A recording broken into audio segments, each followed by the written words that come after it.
안녕하세요, 파란나비입니다. 일본은 한국에 대한 수출 규제 명분으로 안보상의 문제를 내세우며 전략물자의 북한 유입설을 제기했습니다.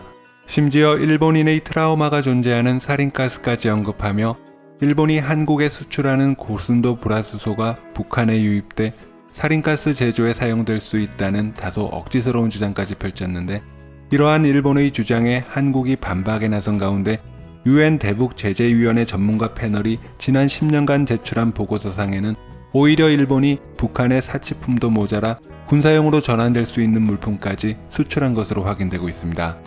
국내 언론이 UN 전문가 패널의 보고서를 살펴본 결과 일본은 북한의 고급차, 화장품, 담배, 컴퓨터 등을 불법 수출했는데, 벤츠 같은 고급 차량은 북한의 정권 유지를 위해 필요한 물품이고, 컴퓨터는 북한의 대량 파괴 무기 개발에 관여한 것으로 의심받는 평양정보센터가 사용자인 것으로 파악하고 있습니다.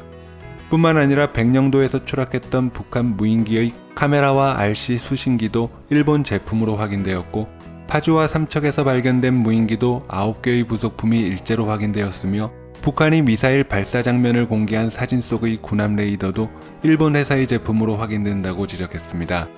반면 한국 제품은 북한의 미사일 잔해에서 발견된 D램 반도체 정도인데, 이는 제재 대상에 해당하지 않는 규격품으로 북한이 쉽게 구할 수 있는 것이라고 지적하고 있습니다.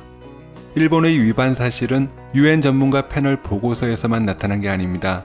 바른미래당 하태경 의원이 14일 또다시 지적한 내용에 따르면 2009년 3월 일본 극우 언론인 산케이 신문은 소리 없이 다가오는 일본제 핵병기의 위협이라는 제목의 기사를 통해 일본 기업이 특수 자석이나 전자현미경 등 핵개발과 연구에 쓰이는 물자를 대량 수출하고 있다는 사실을 지적하면서 적발된 부정수출권은 빙산의 일각으로 보아야 한다고 했던 사실을 공개했습니다. 그러면서 북한을 포함한 친북 국가의 핵개발과 관련해 일본이 책임에서 자유로울 수 없다며 한일 경제에서 북한을 끌어들이는 것 자체가 넌센스라고 지적한 것입니다. 이와 동시에 일본의 잘못을 인지하고 있는 산케이 신문이 한국에 대해서는 근거도 없이 일본 정부의 주장만 되풀이하는 행동을 바로잡고 사과하라고 지적한 것입니다.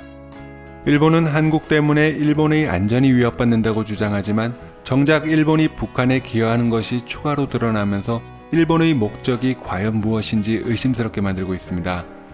현재 일본은 재차 말을 바꾼 상황이지만 관련 증거는 충분하며 세계무역기구는 23일과 24일 스위스 제네바에서 열리는 일반의사회에서 일본의 수출 규제 강화 조치를 공식 논의하기로 했습니다. 한일 양국 대표진이 국제사회에서 첫 설전을 벌이는 셈인데, 한국 측 대표로 나서는 백지아 주 제네바 대사가 164개 회원국 앞에서 일본의 숨은 의도와 민낯을 제대로 공개하는 자리가 되길 기대해봅니다.